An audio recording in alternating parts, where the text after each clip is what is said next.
मुकदमा लड़ूंगा। और कल उसी के क्रम में मैंने चित्ररूप नगर के SHO रोशनी कुमारी, पटना सदर एडिशनल SP कुमार अभिनव, पूर्वी SP जो हैं परिचय कुमार और प्रभात मेमोरियल हॉस्पिटल के संचालक जो डॉक्टर सतीश है, उसके बाद पटना का SSP पर मैंने मानवाधिकार आयोग में, केंद्रीय मानवाधिकार में आयोग में कंप्लेंट केस भी दर्ज किया है। चंडाल जो एक 17 साल के बच्ची के साथ दुष्कर्म किया है, इसको कड़ी जैसा डॉक्टर रेप करता है किसी महिला के साथ, किसी पेशेंट के साथ। केस को बचाने के लिए, एक अच्छे प्लेटफॉर्म पर ले जाने के लिए, दोषियों को सजा दिलाने के लिए एक एंगल पर काम किया। प्रभात मेमोरियल हॉस्पिटल का जो सतीश है डॉक्टर, वो जलाद है, धिक्कार है उसको। देखिए अभी हमारे साथ पटना हाई कोर्ट के जाने माने अधिवक्ता डॉक्टर कौशलेंद्र नारायण जी अभी हमारे साथ मौजूद हैं, इनसे हम बात करेंगे। सबसे पहले सर स्वागत है आपका। सर्वप्रथम तो मैं आपको धन्यवाद देता हूं, लेकिन मैं एक चीज कहना चाहता हूं कि वह जो बच्ची है, आप जानते हैं कि 17 साल कुछ महीनों की थी, तो वह सिर्फ जहानाबाद की बेटी नहीं, वो कहिए कि बिहार की बेटी के साथ, देश की बेटी के साथ जिस तरह से अमानवीय व्यवहार किया है हॉस्टल संचालक ने, हॉस्टल का बिल्डिंग का जो मालिक है उसने, यह अमानवीयता, क्रूरता तथा पाशविकता का नग्न प्रदर्शन है। और हमारे जैसा अधिवक्ता के अंदर भी दुख है, क्षोभ है और मौत सीमायुषी है। क्यों मैं यह कहना चाहता हूं कि डॉक्टर जो इस धरती पर भगवान माने जाते थे, और जिस तरह से डॉक्टरों ने उसके साथ भी अमानवीय अपना कर्तव्य का निर्वहन किया, यह बड़ा ही शर्मनाक है। और ऐसे उनका जो स्तर है उस पर थूकने लायक है, क्योंकि आप जानते हैं कि उस बच्ची के साथ जो ये हुआ, उसका कपड़ा को ये लोग गायब कर दिया है, डिस्पोज कर दिया है। तो जब कपड़ा को खत्म कर दिया, छुपा के कहा कि फेंकवा दिए हैं, क्या यह एक मानवीय भूल कहा जा सकता है? नहीं, यह एक सोची समझी साजिश है, रणनीति है।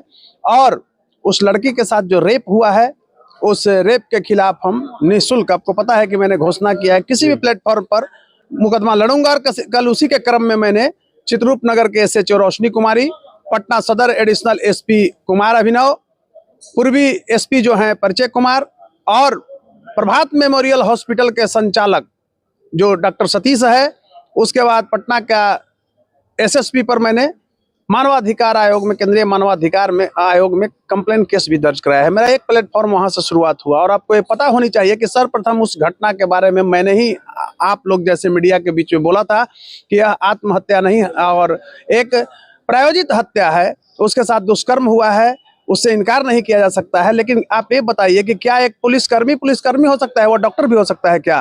विदाउट मेडिकल रिपोर्ट आपने कैसे कह दिया कि उसके साथ रेप नहीं हुआ है? नशीली गोलियां खाने से हुआ है, 80-90 गोली उसके रूम में पकड़ाया है। तो 80-90 गोली कोई दुकानदार इतनी संख्या में एक लड़की को देगा? आप 10 गोली लेने जाइए नशे की गोली, आपको 20 बार पूछ के देगा। तो यह साबित हो गया था। नशा की गोली जैसे ही मैंने सुना कि 90 टैबलेट बरामद हुआ है, यानी 9 पत्थर, एक में 10 होता है, तो मुझे लगा क्या है, तो प्रायोजित घटना है।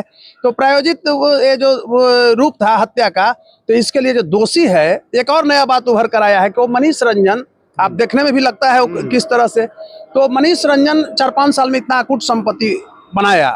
और विश्वस्त सूत्रों ने बताया है कि वह लड़की का सप्लायर रहा है पटना में। और उसके बाद मैं बताना चाहता हूँ कि उसके कई महिलाओं से संबंध है।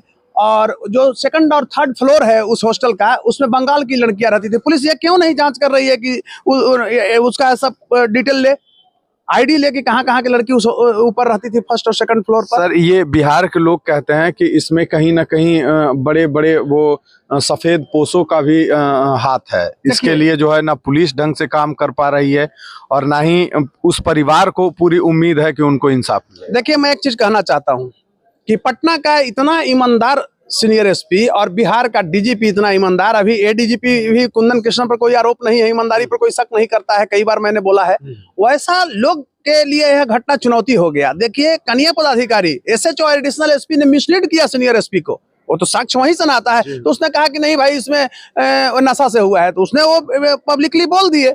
अब हमने मानवाधिकार में गया है इसलिए कि वो जो मामला है, वो मामला निष्पक्ष न्याय हम चाहते हैं। और जिस तरह से रोशनी कुमारी और अभिनव ने ये मिसलीड किया है, इसके लिए कड़ी से कड़ी सजा होनी चाहिए। एक चीज और देखिए, वो लड़की की उम्र 17 साल 4 महीना है, पॉक्सो एक्ट नहीं लगाया, कितना दुर्भाग्यपूर्ण है।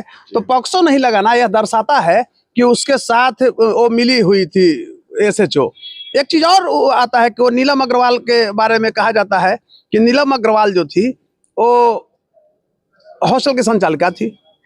और मनीष, उसका पति मरा हुआ है। मनीष रंजन जैसे कहता है, एक तरह से वो मोटिवेट होती है।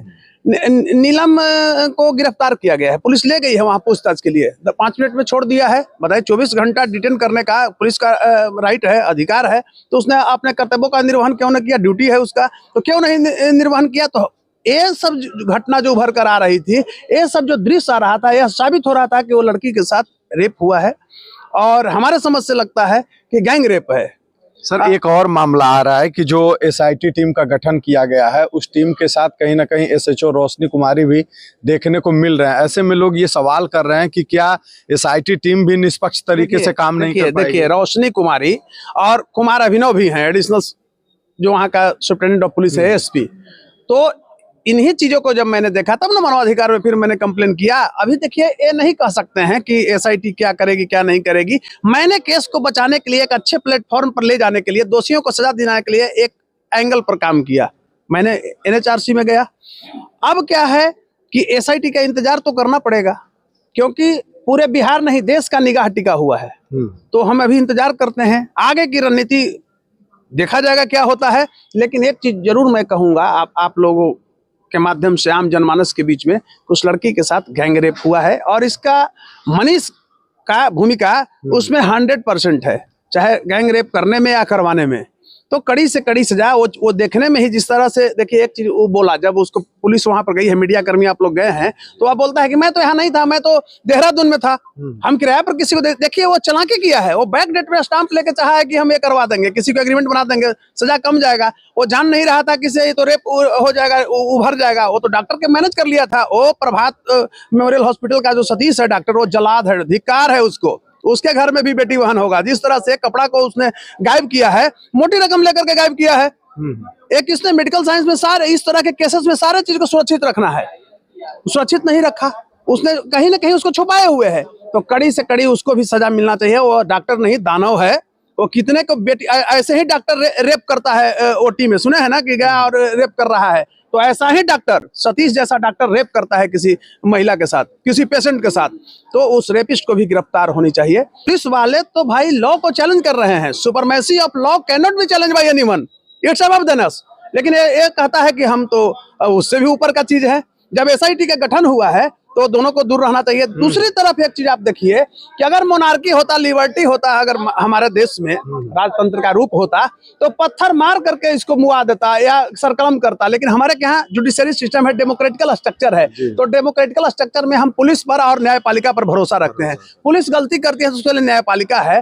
तो मुझे यह अंदर से जरूर लगता है कि उसको न्याय उस मृतका को मिलना चाहिए। और ऐसे चंडाल जो एक 17 साल के बच्ची के साथ दुष्कर्म किया है, इसको कड़ी से कड़ी टिल डेथ हो जाएगा, आजीवन कारावास, मृत्यु पर्यंत इसको होना चाहिए, मरना चाहिए, फांसी की सजा होना चाहिए। एक चीज और मैं कहना चाहूँ, सरकार को अगर दोष साबित होता है तो तुरंत स्पीडी ट्रायल चला करके इसको सलाखों के अंदर बंद करके और सजा करा के जो भी हो, फांसी हो, ये करा देना चाहिए।